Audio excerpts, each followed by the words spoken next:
हामिदन व मुसल्लियन व मुसल्लिमा अस्सलामु अलैकुम व रहमतुल्लाहि व बरकातुहू। आज हम अज़ाब कब्र पर बयान करते हैं।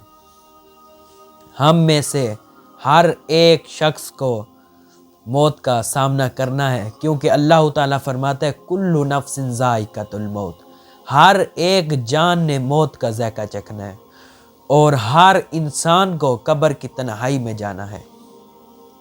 अल्लाह ताला फरमाता है अन्नारु युरदूना अलैहा गुदुव्वन व अशिय्यन, सुबह और शाम उनको जहन्नम की आग पर पेश किया जाता है।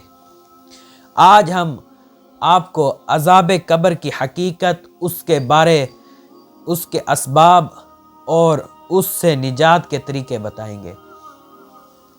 इस वीडियो को आखिर तक देखें, शायद अल्लाह ताला आपके दिल को हिदायत दे दे। हज़रत उस्मान बिन अफ़्फ़ान रज़ी अल्लाह ताला अन्हो जब किसी कब्र के करीब खड़े होते तो इतना रोते कि आपकी दाढ़ी तर हो जाती।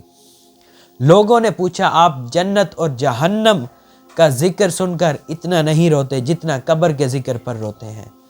आपने फरमाया, कब्र आखरत की पहली मंजिल है, अगर कोई इसमें कामयाब हो गया तो आगे की मंजिलें आसान हैं। प्यारे दोस्तों, कब्र में सबसे पहले दो फरिश्ते आते हैं जिनको मुनकर और नकीर कहते हैं, और वो तीन सवाल करते हैं। पहला सवाल करते हैं मन रब्बु का, तेरा रब कौन है। दूसरा सवाल करते हैं मन दीनु का, तेरा दीन क्या है।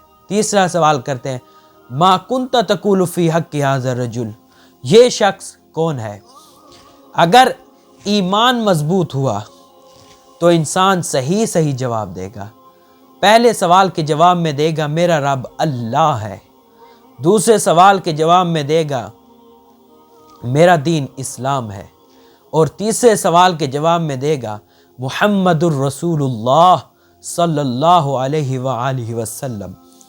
लेकिन अगर दुनिया में गफलत की ज़िंदगी गुजारी होगी तो ज़बान बंद हो जाएगी। हदीस पाक में आया है कि जब बंदा गुनाहों में डूबा हुआ हो तो कब्र उस पर तंग हो जाती है, यहाँ तक कि उसकी पसलियाँ एक दूसरे में पैवस्त हो जाती हैं। प्यारे दोस्तों, हमें अल्लाह इस हाल से बचाए। क्या आप जानते हैं कि वो कौन से काम हैं जो कब्र के अजाब से बचने का सबब बनते हैं। रसूलुल्लाह सल्लल्लाहु अलैहि वसल्लम ने फरमाया, दो शख्सों को कब्र में अजाब हो रहा है।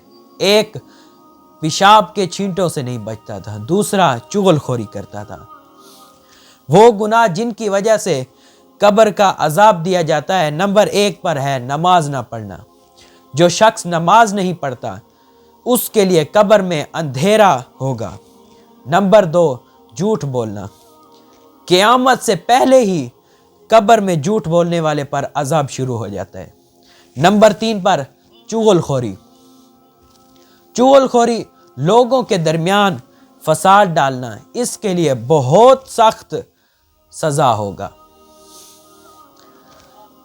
बहुत सख्त अजाब होगा। नंबर चार, पेशाब के छींटों से ना बचना। छोटा सा गुनाह लेकिन इसकी सज़ा बहुत सख्त है। ये गुनाह हम रोज़ाना करते हैं लेकिन इनकी संगीनी को नहीं समझते। हमें चाहिए कि हम अपने अमल का जायज़ा लें, तौबा करें और अल्लाह ताला से मुआफ़ी मांगें। प्यारे दोस्तों, कब्र के अजाब से बचना मुमकिन है, लेकिन इसके लिए हमें चंद काम करने होंगे। नंबर एक, नमाज की पाबंदी। जो शख्स 5 वक्त की नमाज पढ़ेगा अल्लाह उसके कब्र को नूर से भर देगा। नंबर दो, अल्लाह की राह में सदका खैरात करना।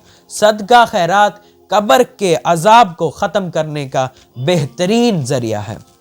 नंबर तीन, दुआ करना। रसूलुल्लाह सल्लल्लाहु अलैहि वसल्लम ने दुआ सिखाई, फरमाया अल्लाहुम्मा इन्नी आऊज़ु बिका मिन अज़ाबिल कब्री। ये दुआ हर नमाज के बाद मांगनी चाहिए।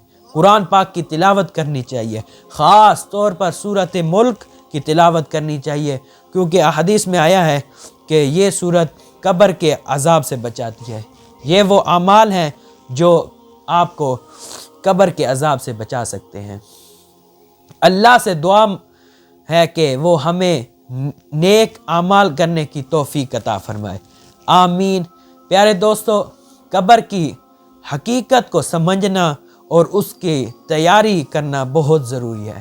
ہم سب کو ایک دن موت کا سامنا کرنا ہے۔ قبر میں نیک اعمال کے علاوہ کچھ کام نہیں آئے گا، اس لیے